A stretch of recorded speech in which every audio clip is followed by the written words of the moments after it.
Allez, une dernière. Eh oui, maintenant les affluents de la Dordogne sont grands et n'auront bientôt plus besoin d'histoire pour s'endormir. Clôturons cette série en plongeant dans la voie enveloppante de Mère Dordogne. Coucou vous deux, prêts ? Je vous raconte ce soir l'histoire d'Alice. Oh, c'est un joli prénom. C'est vrai, mon chou. Eh bien, la jolie Alice était la fille unique du seigneur de Sauveboeuf, sa seule héritière. Elle était éprise du seigneur de Los, mais son père n'approuvait pas cette idylle. Il se retrouvait secrètement sur un sentier qui borde la Vézère. C'est très romantique tout ça. Oh, mais tu sais, Alice et son amoureux vivaient au XIIIe siècle, en pleine période trouble des croisades, propice aux trahisons et aux coups bas. Ah, de l'action! Tu ne crois pas si bien dire.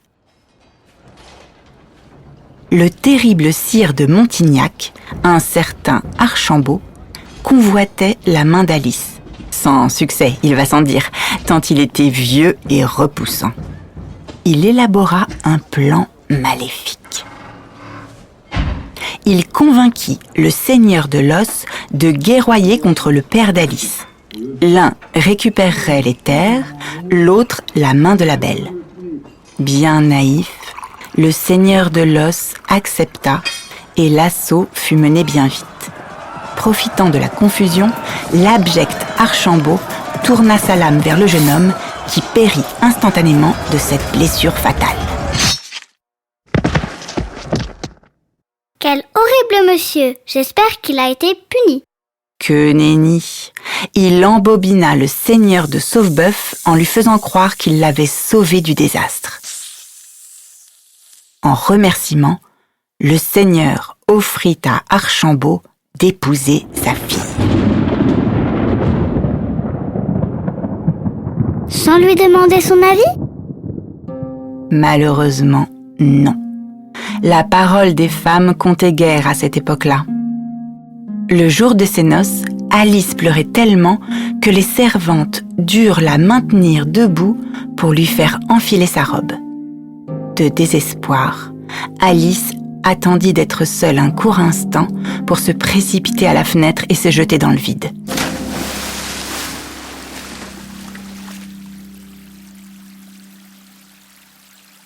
La Vézère, en contrebas, emporta son corps jusqu'au château de Los. Bien fait pour Archambault et son vieux crouton de père. Et elle était habillée de sa robe blanche? Oui, bien sûr. Est-ce qu'elle pourrait être devenue une sorte de dame blanche? Je ne sais pas.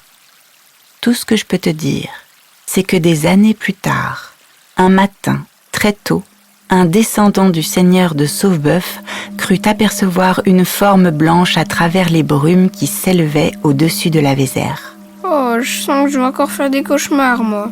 La Vézère se mit à gronder et le bruit tempétueux de ses flots se confondit en une gigantesque bataille qui glaça les sangs de l'homme.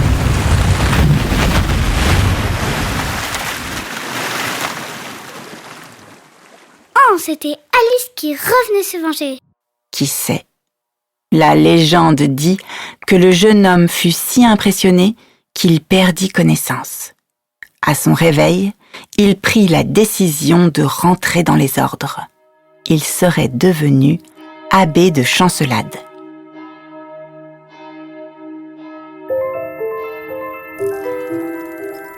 De contes et de légendes, la Dordogne nous offre 1000 imaginaires et ne cesse de son doux ruissellement de transmettre ces histoires qui font tout le sel de son identité. Pour l'heure, Dordogne Périgord Tourisme vous remercie très chaleureusement d'avoir suivi cette série de podcasts et vous dit à très vite en Dordogne.